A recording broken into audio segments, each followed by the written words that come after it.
국민들이 헌법을 어겼어요 지금? 위헌을 했냐고. 어이 털린다. 어이 털린다. 어이 털리네?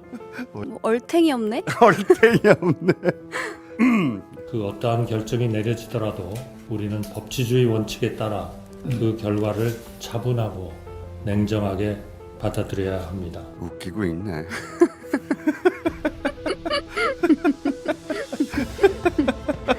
지 혼자 차분하고 냉정해. 예. 그러면 임명을 하라고 이 사람아.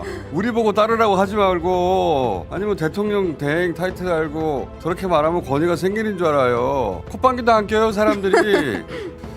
마흔형 임명하지 말라는 내란 세력에 굴복해가지고 위원까지 하면서 누굴 훈계하냐고. 내란 수계 시다바리 주제에 무슨 말을 해도 권위가 없어요. 그런데 어제 기자들이 또 이재명 대표에게 승복 이야기를 물었어요. 네. 이재명 대표가 행사 갔다가 나오는데 이제 이재명 대표가 이렇게 답을 합니다. 승복은 윤석열이 하는 겁니다. 라고 차를 탔거든요. 네. 이재명 대표 저런 말 하니까 딱 국민의힘에서는 뭐 국민 무시라니면 난리법석 떨렸는데 네. 왜 이재명 대표한테 승복을 묻냐고. 그러니까요. 피해자한테 묻냐고. 윤석열한테 가서 물어봐야지. 근데 윤석열한테는 묻지 못한다. 네. 권성동 원내대표가 말을 했어요. 뭐라고 네. 했는지 띄워봐주세요. 당사자에게 미리 승복 메시지를 내지 말라 얘기하는 거는 적절하지 않다. 웃기고 있네.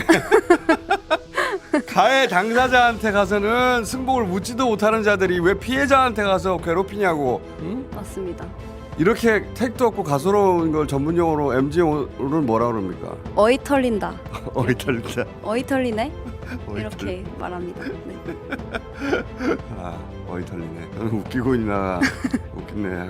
그 김효성 씨는 까고 있다고 하는데 예. 어이 털린다. 어이 털리고 있네 진짜.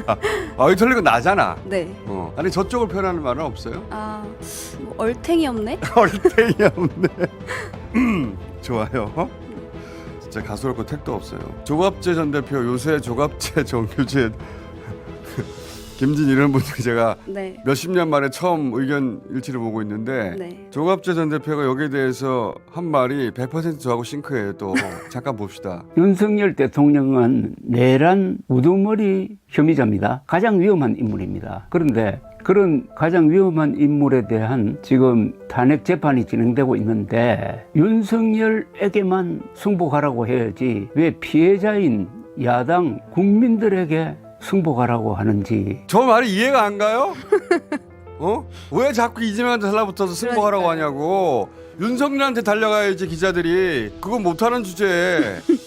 그리고 권성동 원내대표는 윤석열한테 물어보는 거는 아니다 경우가. 이런 소리를 하고 있어. 적절하지 않다고. 뭐가 적절하지 않아. 그러니까. 가해자한테 물어봐야지.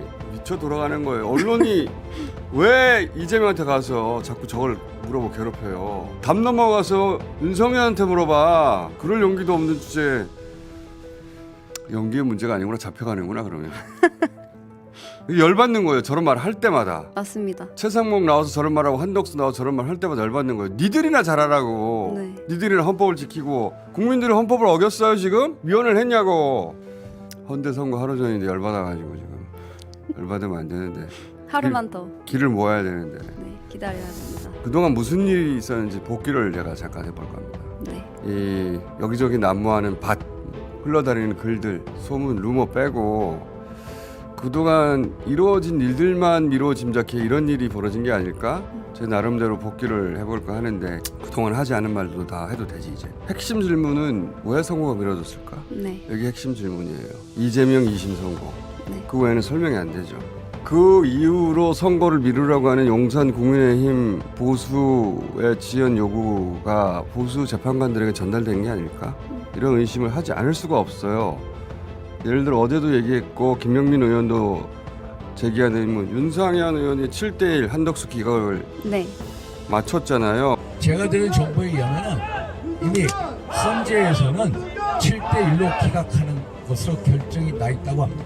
며칠입니까 저게? 3월 21일입니다. 한덕수 선거 언제예요? 3월 24일 월요일이고요. 그러면 금요일이란 말이지. 네. 전주. 3일 전입니다. 평결이 나오고 나서 그 내용을 알았다는 거예요. 7대1 맞추는 거 어려워요. 네. 진짜로. 한 사람만 인용이야?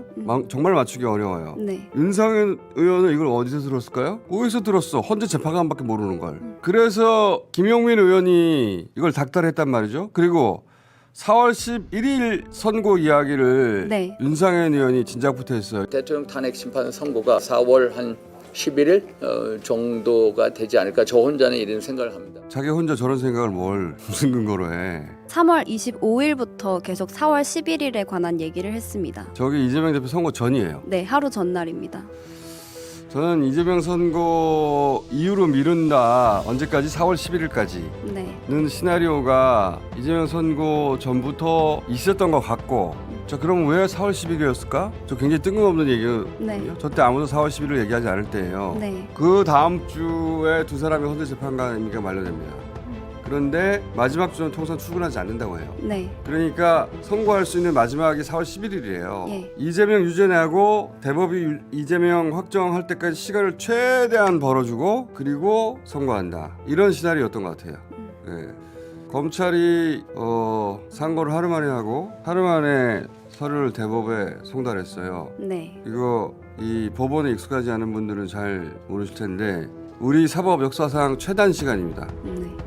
이렇게 빨리 하지 않아요, 절대로. 그리고 대법원장이 직권으로 전원 합의체 회부해가지고 네. 결론 낼 거다. 네. 이런 얘기가 법률신문에 났거든요. 네, 3월 22일에 났습니다. 그러니까 선고가 나기 4일 전입니다. 이게 전부 다 저는 그런 기획의 흔적들이라고 봐요.